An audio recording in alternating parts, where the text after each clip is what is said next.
Good evening, everyone. This week's Parsha is Vayechi, Tafshin Pei Aleph. We will start from the beginning of the Parsha, and today we will at least begin with some comments of the commentary of the Barbanel. Dan Yitzchak Barbanel lived in the 1400s. He was a great Torah scholar who wrote extensive commentaries on Tanakh, and he was also a minister for the King of Portugal, to the King of Spain, to Ferdinand and Isabella. And after the expulsion of the Jews in 1492, he left and eventually settled in Italy, where he became a minister for the King of Italy. And it's from his comments today that we will we'll share a few of his comments. So the parasha begins, Vayechi Yaakov Eretz Mitzrayim Shvayis Reishana. Yaakov lived in the land of Egypt for 17 years. Yaakov lived to be 147 years old. Vayikru Yemei Yisrael Lamus. The days of Yisrael, which is the other name for Yaakov, were coming close to die. Vayikra Livna Yosef. He called for his son Yosef. Vayemer, and he said to him, if I please find favor in your eyes, Simna Yadcha Tachas Reichi, please place your hand under my thigh, Vasisa Imadi Chesed ve'emes, and do with me kindness and truth. Al na sikbareinu b'Mitzrayim. Al na, well, right now translated as, please do not bury me in Egypt. V'shachanti ma'vaisai, I shall lie with my fathers, which is another way of saying I will die. You will carry me up from Egypt, and bury me in their burial. And Yosef says, I will do like your words. Yaakov said, Hishavali, swear to me. And Yosef swore to him. And Yisrael bowed down to the head of the bed. So here it says Yaakov's days were coming close to die, which the commentaries say mean that Yaakov was not deathly ill, but Yaakov kind of felt that his time was ebbing away. And therefore, he called his son Yosef, and he made a request from Yosef to make sure that he is not buried in Egypt, where he's going to die, but rather that he should be taken back to the land of Canaan, land of Israel, to be buried there, together with his parents and his grandparents in Maras HaMachpelah. So the Abarbanel, the way the Abarbanel works is that he has a list of a bunch of questions, and then he goes through all the answers. Plus, I'm not going to go through all his questions. Actually, at the beginning of this week's Parsha, he starts up with 15 questions. I will not go through all 15 questions, but I will go through a few of them. So one of the questions he asks, and again, we have to understand that Abarbanel is working through the verses, through the Sukkim of the Torah, and asking the basic questions. Some of those questions are already answered by the commentaries, and he works with those commentaries. But then there's his own commentary. So one of the questions that the Abarbanel asks is, why did Yaakov specifically speak to Yosef about being buried in the land of Israel? Why didn't he speak to all his sons? He should have called all his sons together and said that when I die, I don't want to be buried here. Make sure I'm taken back to the land of Israel to be buried there, which at the end of the parasha, that is what Yaakov does. Yaakov, after he blesses all his children, he dies. And actually, before he dies, one of his last requests, he speaks to all of them and says, to bring me back to the land of Israel to be buried there. So why did he do that now? Why, at this point, did he only speak to Yosef? Another question he asks is that when it comes to his request about not being buried in Egypt, the Abarbanel points out that first Yaakov says, Al na sikbareinu b'Mitzrayim, do not bury me in Egypt. And then he says, I will pass on, you'll carry me from Egypt and bury me in their burial place. Why do you have to say twice? Why do you have to first say in the negative, don't bury me in Egypt? And then he says, I will lie with my fathers, you'll bring me up from Egypt and bury me in their burial place. Why not just say, I will lie with my fathers, you'll bring me up to Israel and bury me together with them. Why did he first have to say, don't bury me in Egypt, and then say, when I bury me with my parents? Why first mentioning, don't bury me in Egypt, and then say, and I will die, and you'll carry me up and bury me there? So the Abarbanel begins like this. The Abarbanel begins his answer. The first thing that he's going to be discussing is the fact that, as I mentioned before, it says, Vayikaru Yemei Yisrael Lamus, his days approach to die, which doesn't mean that he was dying. That actually happens shortly after. After these verses that we read, there it says that Yaakov did become sick. The message given to Yosef was, your father is ill. Choleh in this context means dying. But that wasn't happening here. He wasn't dying yet. But he felt that his time was ebbing away. Okay, so at this point of time, he went ahead and he called over his son and told him and gave him basically his last will, his desire. He gave him his last wish about being buried in the land of Eretz Yisrael. So first, the Abarbanel says that we have a lesson from this. From the fact that Yaakov at this point calls in Yosef to express to him his will, then this is his will. This is his request from his children before he dies. So when does he do it? He doesn't do it when he's dying. He does it before. So the Abarbanel says, this is a lesson for all of us.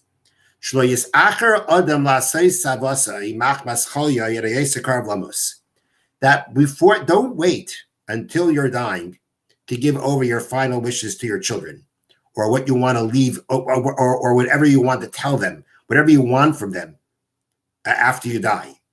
Don't wait till you're dying, because at that point you'll be in pain, you'll be suffering, and you won't have the clarity of thought to tell them what you really want to tell them. But rather do like Yaakov did, which is that when it was getting time, but he wasn't dying yet, that is when he gave over his wishes to his son. And it's an interesting lesson because, there's lots of such, and people don't like thinking about life insurance. People don't like making preparations because they don't want to face the ultimate. And it's a very normal and natural thing. But it's very interesting that the Abarbanel himself says, this is what we learned from Yaakov. Don't wait till it's too late. Don't wait till it's too late. When it's too late, it's going to be too late. And too late doesn't mean because you'll pass on, chas v'shalom, without saying anything. But if you wait till you're too sick, then you'll be too sick to really give over and to tell them and to ask from them what you want. And therefore, don't wait. Don't be afraid to face what you have to face. And give over your final wishes to your children when you can do it in the proper state of mind. Okay, so that's the first thing that Abarbanel says about the fact that Yaakov is speaking to Yosef at this point, and the lesson that we should all take from that. Then he continues. Why did he address Yosef specifically? So first he says, like Rashi says. Rashi says because, very simply, the one who has the power to be able to fulfill this is Yosef. Because if Paro doesn't want Yaakov to be taken out of Egypt, then the brothers won't be able to do anything. The only one who really can make sure that something happens here is Yosef, and therefore he addresses Yosef. But then the Abarbanel brings down another explanation, and he says, he says, the Medrash gives a beautiful explanation. Being that Yosef was the one who sent for Yaakov to come, and it was his decision to bring him. Meaning, from Yaakov's point, Abarbanel is saying that Yaakov maybe would have, as he actually in the beginning of his commentary, he does say that Yaakov's intention originally was just to go visit and come back. Yosef is the one who says that, no, you're going to come live here. This is what Yosef says. From Yaakov's point, Yosef's alive, but they would have a visit. Yosef could have kept sending him food to Canaan, the land of Canaan. But Yosef says, no, you should come down. And Yaakov agrees. But it was Yosef who was the one that it was his decision for Yaakov to come down. And therefore, Al kain sivahu sheyachzereu l'makom sheyitzireh misham. And therefore he commanded him to bring him back to the place where he took him out from. Kilo Amar, Kevan Sha'ata Havesa Oisi Meretz Canaan, being that you brought me here from the land of Canaan. It was really his decision to do so. And Yaakov respected Yosef's decision. Roihu Sha'ata Tashiveni Achrei Maisi. It's befitting that you should be the one to bring me back. Seems to be that the Abarbanel is saying that Yaakov said to Yosef, basically, you brought me here, and I understand, you had your reasons. You brought me here, and now you have to take me back. And the way I understand this is not that Yaakov is necessarily complaining, because what are we to learn from the complaining? To me, it's more like a lesson. And that lesson is that Yaakov says to Yosef, look, I understand that you had your reasons you had your reason why you felt that we should come down and live in Egypt. I understand that. But that's not the end of it. But that's not the end of it. You brought me here. You have to make sure I come back. It's your responsibility. It's more like a derech eretz. The lesson here is a lesson in responsibility. To bring me here, then you have to bring me back. And even if you're going to say, well, I brought you here because this was the best way to take care of you, and therefore, I'm done. I had my reasons to bring you down here, and therefore I brought you down here. And once I do that, my responsibilities are over. No, they're not over. You could have had your reason why you brought them down. You could have had a very good reason why they came down, and that reason was fulfilled and makes plenty of sense and is a great idea, but your responsibility is not over. If you brought me down, then you have to bring me back. Okay. Now, the next thing that the Barbanel says, which he gives another reason as to why he's addressing Yosef, and then he goes to answer the questions about why Yosef first speaks in the negative, don't bury me in Egypt, and then says, bring me back to Eretz Yisrael.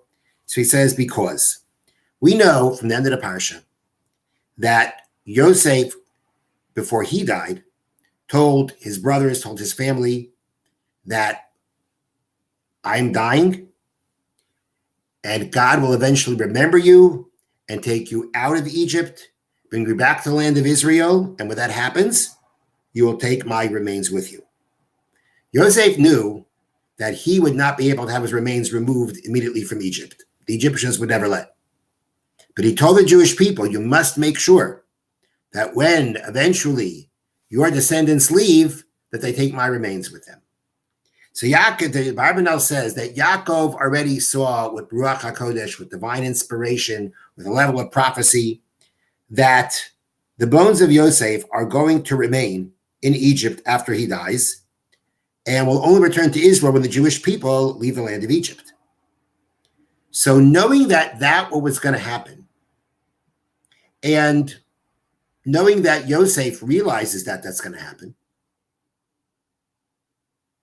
he's concerned that Yosef is going to decide at some point that it would be better that Yaakov, after he dies, not be immediately buried in the land of Israel. We'll eventually take him to the land of Israel, but it'd be better that he first be buried here, so that when the time comes that I pass away, Yosef's going to think that it'll help me to be able to get out. It'll help me to be able to leave for my remains to go back to Israel. If Yaakov's remains go back to Israel also. So Yaakov will get his burial in the land of Israel. But for the benefit of Yosef, Yaakov's will first be interred in Egypt. And when the Jewish people leave, that is when Yaakov and Yosef remains will leave. Yaakov already sees that. Yaakov is concerned that this is going to be what Yosef, he knows happened to Yosef. He knows that Yosef is going to tell his descendants to bring him back. And apparently he's also concerned that Yosef will start thinking about this shortly after he dies. And Yosef is going to think that it'd be better, and again, for his benefit, that his remains should be able to get out of Egypt. Perhaps the explanation is that Yosef thought that if the remains of Yaakov go, So then, that'll be an easier way of convincing the Egyptians to let Yosef's remains go. If his father's remains are going back, it's only appropriate that you go with him too. But this was Yaakov's concern. Yaakov's concern that Yosef would say that, look, it'll be better for my chance for my remains to get out of here, to get out of Egypt and go to Eretz Yisrael, if they leave the same time as Yaakov's remains. And this is what Yaakov is now saying to Yosef. Yaakov is saying to Yosef, no, that cannot happen. Al na sikbareni b'Mitzrayim. He's addressing Yosef because he has a specific concern with Yosef. And he's telling Yosef, Al na sikbareni b'Mitzrayim. Do not bury me in Egypt. That means no burial in Egypt whatsoever. None. If all he would have said to Yosef was, I will die, you'll carry me up, you'll bring me to the land of Israel, that could be fulfilled later on. The point could very well be, just make sure that I get back to the land of Israel. Make sure I eventually get buried together with my parents. But that wouldn't necessarily exclude the idea of Yaakov first being interred in Mitzrayim and then being taken up, as what would happen to Yosef.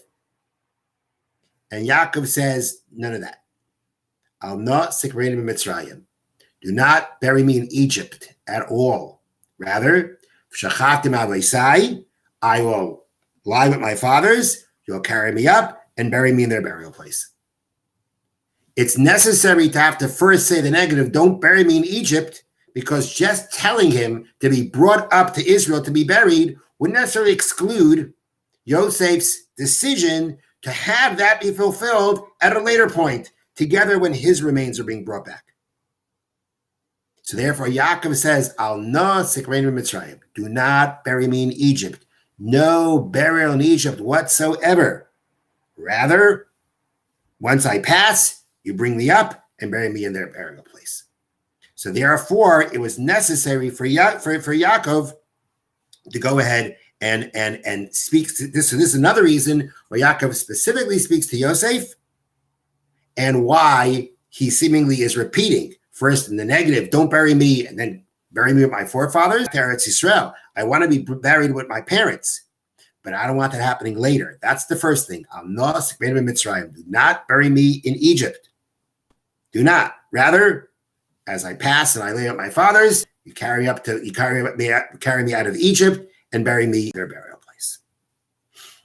Okay.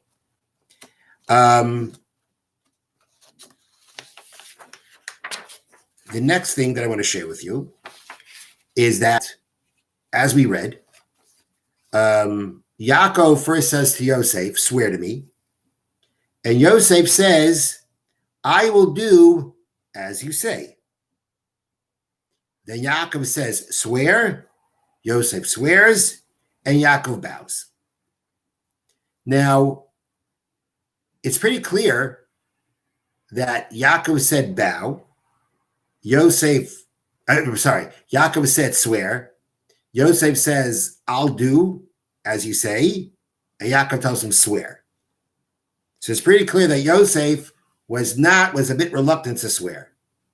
And the way Rav explains, as many commentaries explain, is that when Yosef says, Anochi esech dvarecha, I'm going to do like your words, means to say, whatever I can do to fulfill what you ask of me, I will do.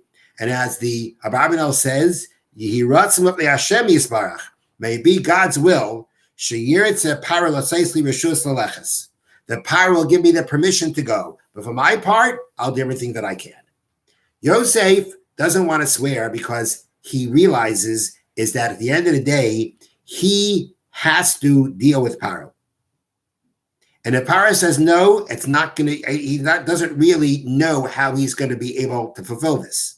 So therefore he says, I'll do like your words. He offers a prayer that Hashem should help, that Paro should agree. And from his part, he'll do everything that he can. But Yaakov doesn't settle with that. Yaakov says, swear. And Yosef swears. And at the end, actually, it's because of the fact that Yosef did swear to Yaakov that he was able to convince Paro to let him bury Yaakov in Eretz Yisrael. because as the Gemara tells us, Talmud tells us, that Paro didn't want Yaakov to be taken out of Egypt. Yosef says to Paro, but I swore to my father I would do it. So Paro says to him, so go annul the oath. You can do that. Go annul it.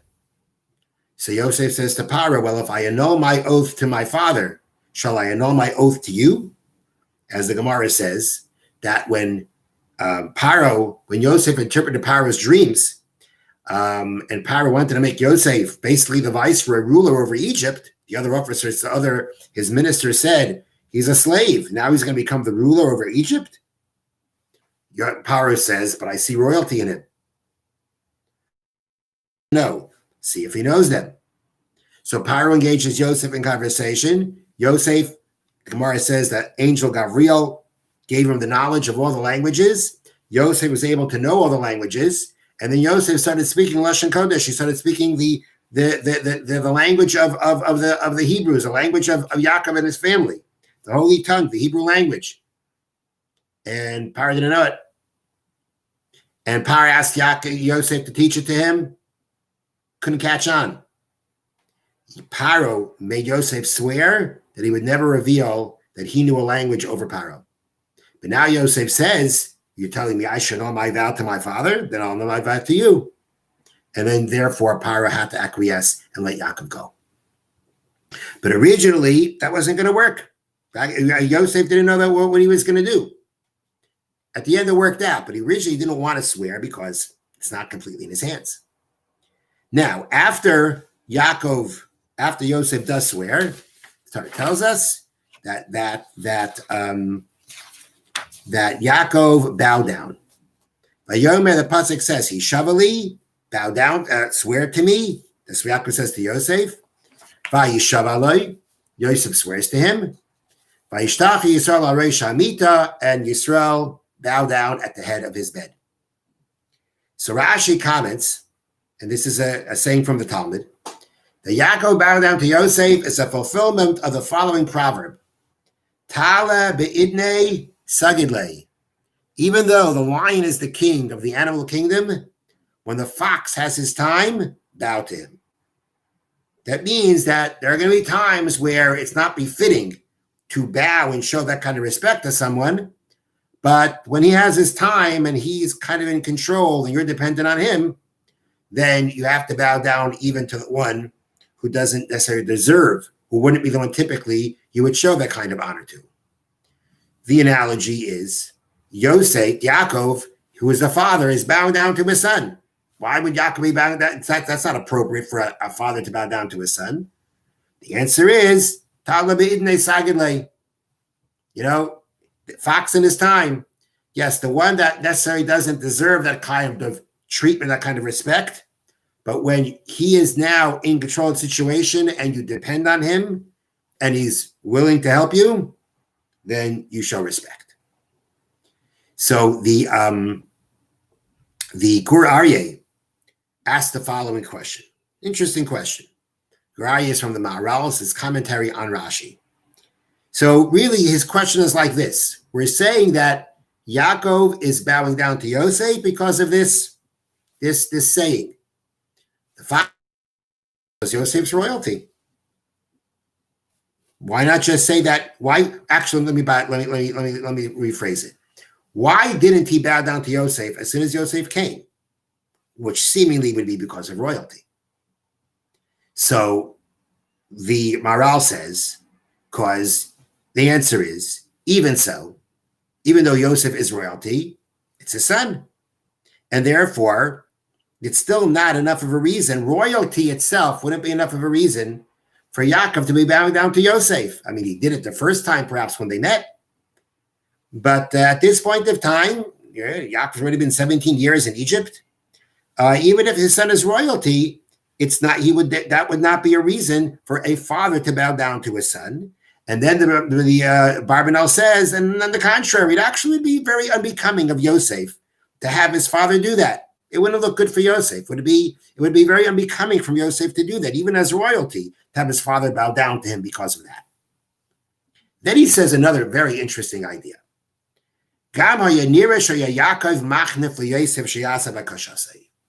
If Yaakov were to bow down as soon as Yosef comes, even if you would say, and because of royalty, let's say, it might have looked like that Yaakov is trying to butter up Yosef.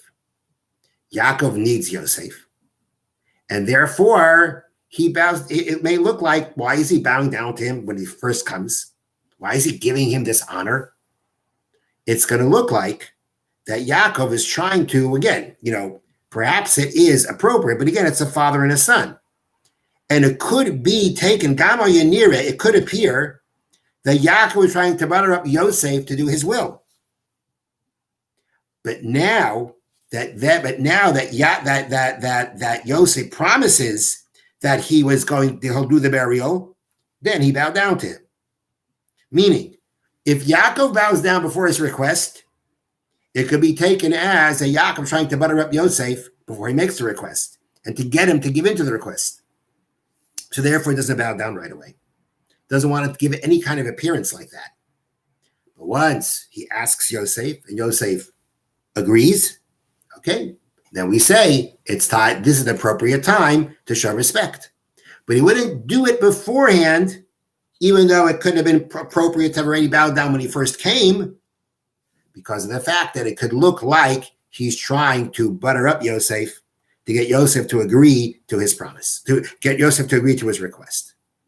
So I was thinking about this. First of all, it's very interesting that Yaakov Avinu, our holy forefather Yaakov Avinu, was aware of what someone might think. He wasn't out of touch. He wasn't out of touch with the possibility of people thinking that he's doing this to butter up his son. Yaakov Avinu is considered the holiest of the fathers. You wouldn't even think this is the kind of thing that would enter his mind, but it did, because Yaakov Avinu, as holy as he was, dealt with a very difficult father-in-law Lavan, a trickster Lavan who he kept up with the entire time. And again, as holy as he was still very much in touch with what people might think and how people might look at what he's doing. Another point is, who is going to see this? Who could possibly be thinking that Yaakov is trying to butter up Yosef to agree to his request? Who is there? Yosef, and maybe some family members that were taking care of Yaakov. It's not like Yaakov had these Egyptian servants and everything like that. Yaakov had his own place where he lived in Goshen with his family. So Yosef was there, and maybe some family members were taking care of Yaakov.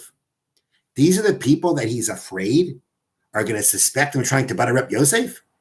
They're going to suspect their father of doing that. But the answer is that Yaakov doesn't take chances.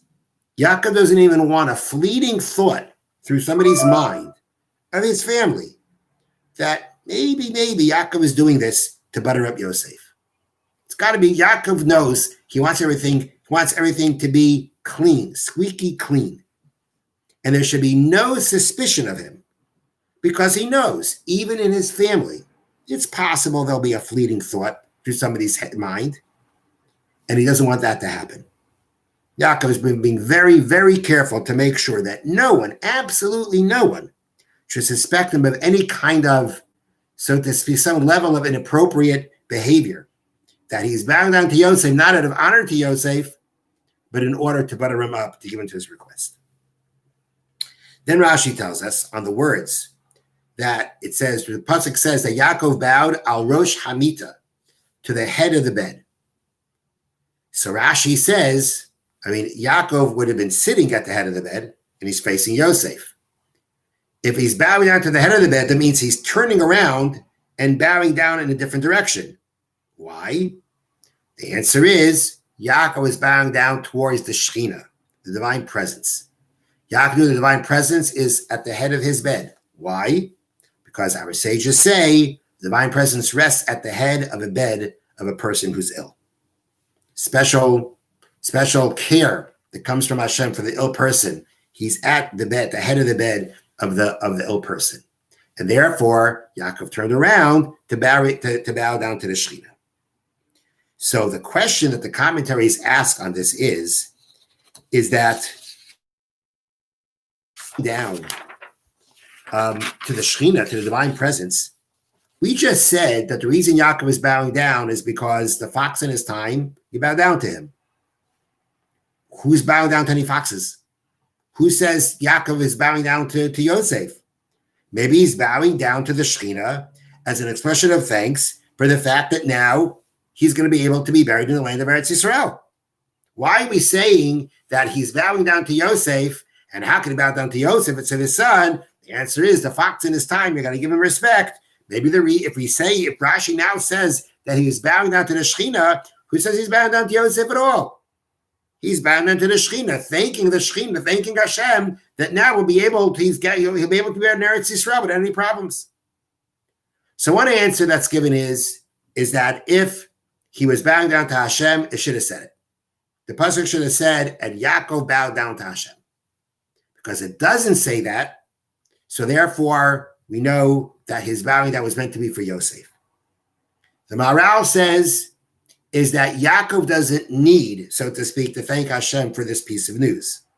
Because in last week's Parsha, before Yaakov went down to Mitzrayim, he had a prophecy. And in prophecy, Hashem says to him, I will bring you back up. Hashem told Yaakov, you will come back to Eretz Yisrael. You will be buried in Eretz Yisrael. And therefore, says the Maharal, if Yaakov now bows down to thank Hashem for the fact that we've been in Eretz Yisrael, that would almost sound like the prophecy was enough for Yaakov to be confident of it. As if there's a new piece of news now that he bows down to Hashem. He got that promise before, and that promise should be enough for Yaakov to believe it's going to happen, and that there's no need to have to bow down now after he speaks to Yosef and kind of works out the logistics. Therefore, the Maharal says that the explanation is, so therefore, we're not going to say that Yaakov is bowing down to Hashem, but he's bowing down to Yosef. But I think that there's one last thing that we need to mention here, and that is, but if he's bowing down to Yosef, then why didn't he bow down to Yosef? If he's bowing down to Yosef, why is he turning around and bowing towards the Shekhinah at the head of his bed? And the answer, I think, has to be because if the Shekhinah is at the head of his bed, it's not appropriate to bow away from the Shekhinah. Even if he needs to bow down to Yosef, to bow down to Yosef in the presence of the Shekhinah is inappropriate. So therefore, his bowing has to be in the direction of the Shekhinah. But it's understood by Yosef, that his bowing down was really meant to him. It was really meant to him for guaranteeing Yaakov that he will be buried in the land of Eretz Yisrael. But the actual bowing had to be towards the Shekhinah, towards the divine presence, the head of the bed, because it would be inappropriate to bow to Yosef in the presence of the Shekhinah. But it was understood. Because of the reasons, maybe because of the reason that the Maharal gives, but somehow or another it was understood that, again, as the Maharal said, he wasn't bowed down to Hashem. There would be no need to bow down to Hashem for this. And therefore he was bowing down to Yosef, but he couldn't do it directly to Yosef. He was doing it towards the Shekhinah, but it was understood by everyone, including Yosef, that this was really an act of bowing down to him to show him respect for the fact he was now going to fulfill Yaakov's request. Have a wonderful evening.